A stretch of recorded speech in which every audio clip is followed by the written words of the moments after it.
Hi, my name is James Gregory, and I'd like to talk to you today about a subject that's very important to me. It's about managing intangible assets for value creation.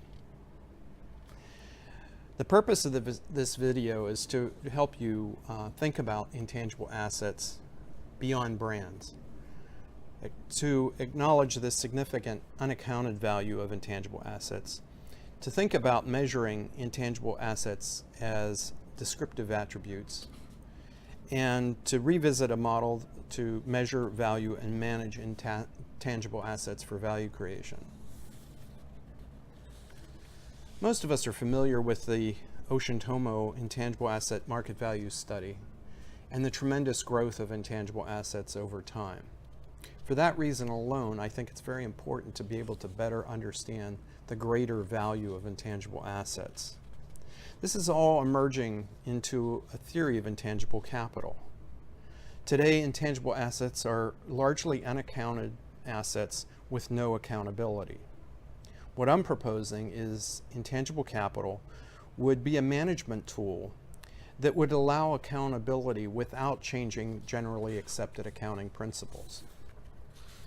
My doctoral dissertation in 2018 at the Mumma College of Business at the University of South Florida helped to verify and replicate the core brand index and the historical attributes we've been measuring there in quantitative research. We also evaluated a new attribute, culture of innovation, both individually and as a standalone, and combined with our historical attributes.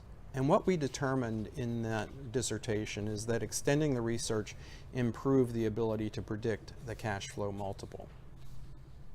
The cash flow multiple allows for an apples-to-apples comparison between different size companies, identifying a premium that an investor will pay for a stock given its level of cash flow. Intangible assets vary widely, but the one thing they have in common is they have no physical form. Intangible assets include marketing-related, customer-related, artistic, technology-based, and contract-based assets. Intangible assets also create an impression in the minds of the followers of those companies. And they can describe a company that might have a great reputation, or it's a well-managed company, or it has a culture of innovation, or it's a good investment. And there are other attributes that might also contribute to those impressions that are made. We know this to be a reliable technique because we've been doing this research since 1990. We've utilized consistent quantitative research over time. From 1990 to 2016, we measured 3 attributes: overall reputation, perception of management, and investment potential. This is longitudinal research, quantitative research conducted on these corporate attributes. In 2016, we added culture of innovation to the attribute list. And we found that this attribute, combined with our historical attributes, improved the cash flow multiple predictability from 64 to 77%. Ultimately, intangible capital will attempt to represent all the classes of intangible assets. This will be done, again, with consistent quantitative research conducted by a independent third party. Quantitative benchmark tracking has proven reliable with impartial observers.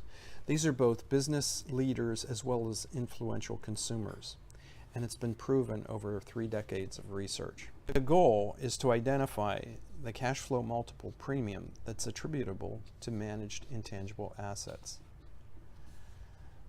First is to identify the intangible assets that can be leveraged, communicate those key leverage points, identify and project the financial impact either above or below what is expected, and evaluate the return on investment based on the results above or below expected.